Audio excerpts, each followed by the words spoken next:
અંતિમ વિસામાં કહી શકાય તેવા ગઢડાના સ્મશાનની બદતર હાલત. અગ્નિદાહ આપવા માટે મૃતદેહ મૂકવાનો ઢાંચો પણ તૂટી ગયો છે, છતાં નગરપાલિકાના સત્તાધીશોનો પેટનું પાણી પણ હલતું નથી. ગઢડામાં મોક્ષ મંદિર એટલે કે સ્મશાન, જે દરેક વ્યક્તિ માટે અંતિમ વિસામો છે, તેની બદતર હાલત જોવા મળી રહી છે. સ્મશાનની અંદર નથી કોઈ યોગ્ય બેઠક વ્યવસ્થા, સગડી પરના પતરા પણ તૂટી ગયા છે.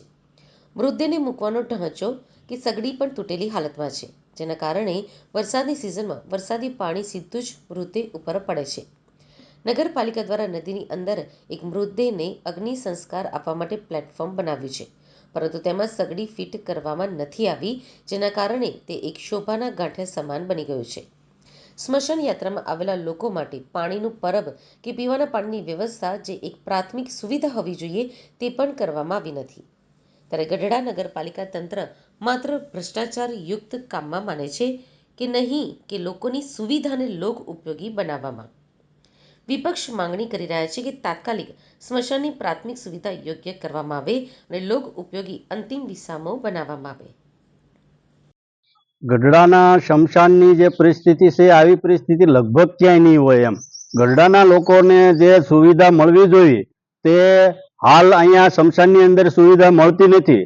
તમે જોઈ શકો છો કે સગડીઓ જે છે એ તૂટી ગઈ છે, ઉપર પતરા છે, ચોમાની અંદર વરસાદનું પાદરું તે પાણી નીચે પાદરું તે સગડી ઉપર પડે છે.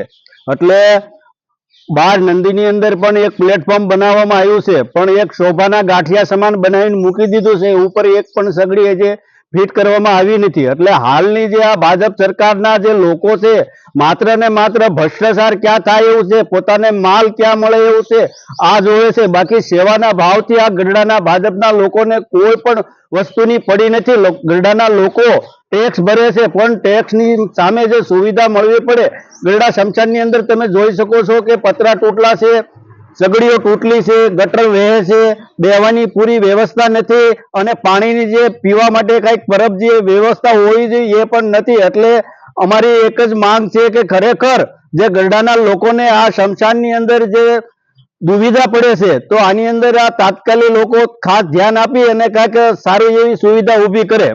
નવા ચીફ ઓફિસર જે આવ્યા છે એ પ્રજાના હિતના કામો કરી શકે એવી શક્તિશાળી માણસ છે, સારા માણસ છે, એમાં કોઈ શંકાને તાન રાખવા જેવું નથી. પણ એની આજુબાજુમાં જે ચૂંટાયેલા પ્રતિનિધિઓ હોય, જો એને કામ કરવા દે અને કામ કરવાની જો છૂટ પૂરેપૂરી સહકાર એને પૂરો આપે તો એ કામ કરી શકે એવી સ્થિતિમાં છે. નહીતર શું થાય કે મોટાભાગના વોર્ડમાં મારા વાલા દવલાની નીતિ અપનાવવામાં આવે છે. ચોક્કસ વ્યક્તિઓના ઘર પાસે રોડ કરવામાં આવે, ચોક્કસ વ્યક્તિઓ નિર્ણય કરે એ જ થઈ શકે.